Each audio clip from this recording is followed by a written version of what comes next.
All stand.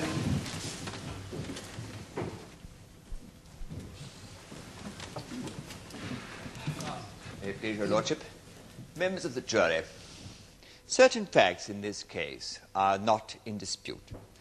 For example, fact, Mr. Cummings was the pilot of the aeroplane that crashed near Fuste Aerodrome, killing his 2 passengers. Fact, Mrs. Simon published a broadsheet in which she accused Mr. Cummings either of crashing his aeroplane, 1, because he was suffering from an epileptic attack, or, and 2, he was wishing to commit suicide.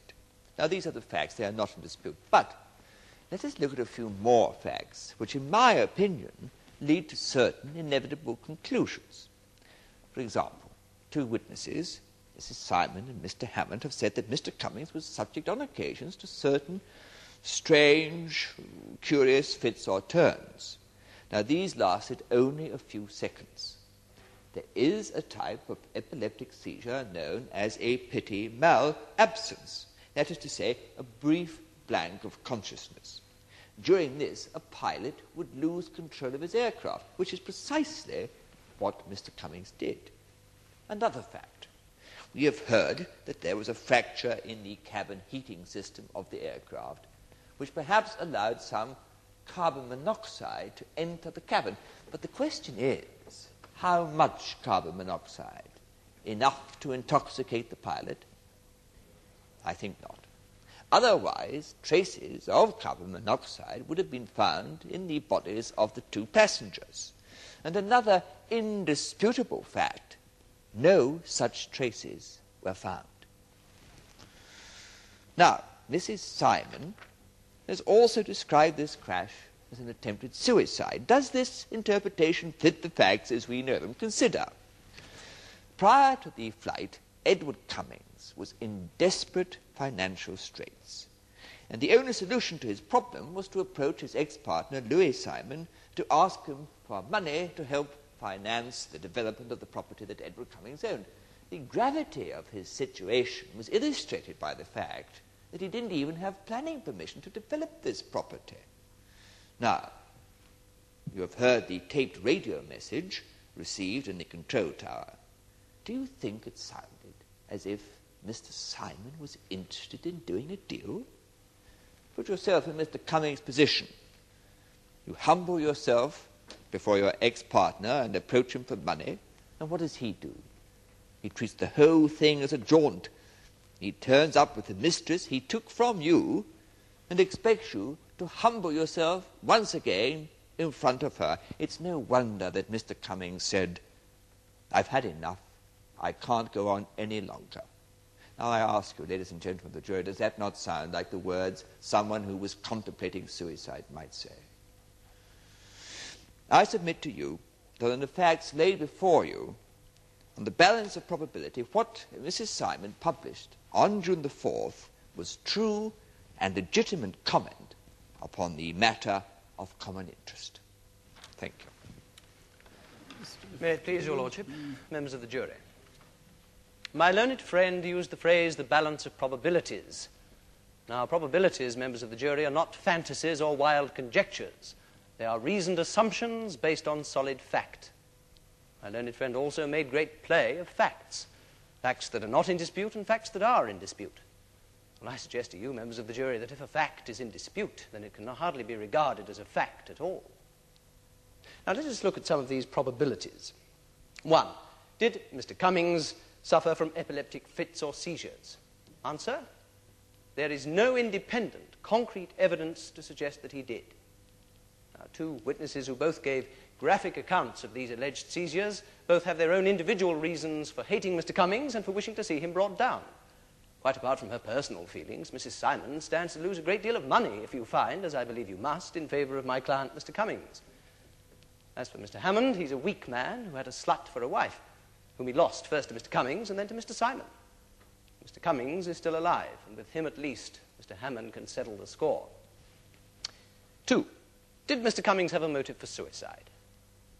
Answer: well, true, Icarus Properties was in financial difficulties, but remember, it had not yet gone into voluntary liquidation. That only occurred, members of the jury, after the accident, after Mr. Cummings had spent weeks and weeks in hospital. and after Mrs. Simon published her alleged malicious libel. When Mr. Cummings took Mr. Simon up in his aircraft, he had no reason to suppose that Louis Simon was his last possible source of finance. And even if Mr. Simon said no, and there is no proof that he did say no, there were other sources of money available. So why should Mr. Cummings contemplate suicide? 3. Was there a mechanical defect, perhaps in the aircraft, which could account for the crash?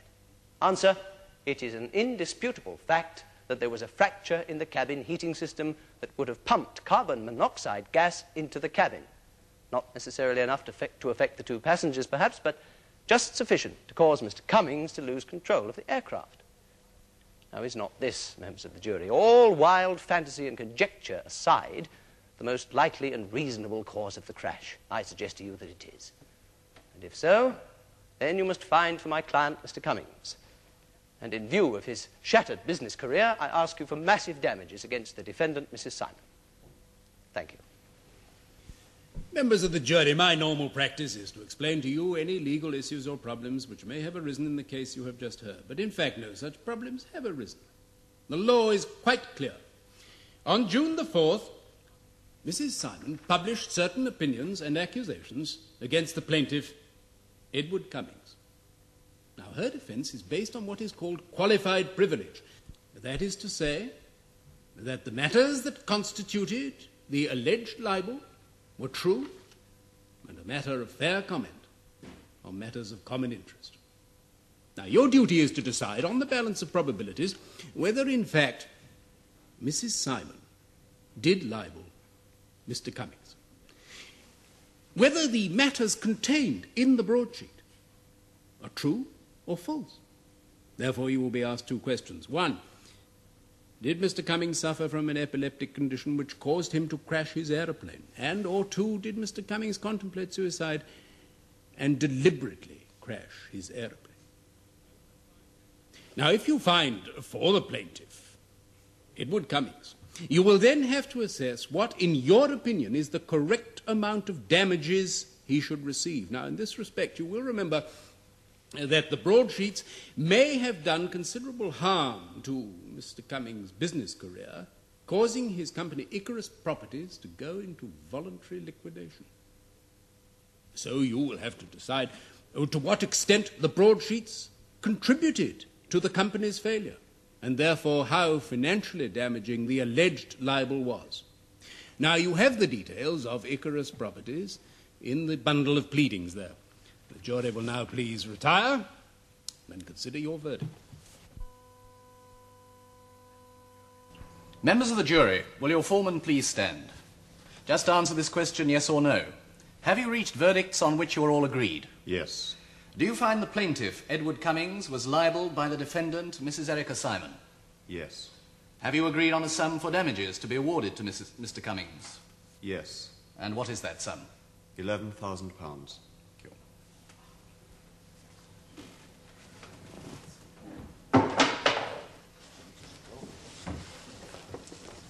Dr. Hayward, could you come? Could you?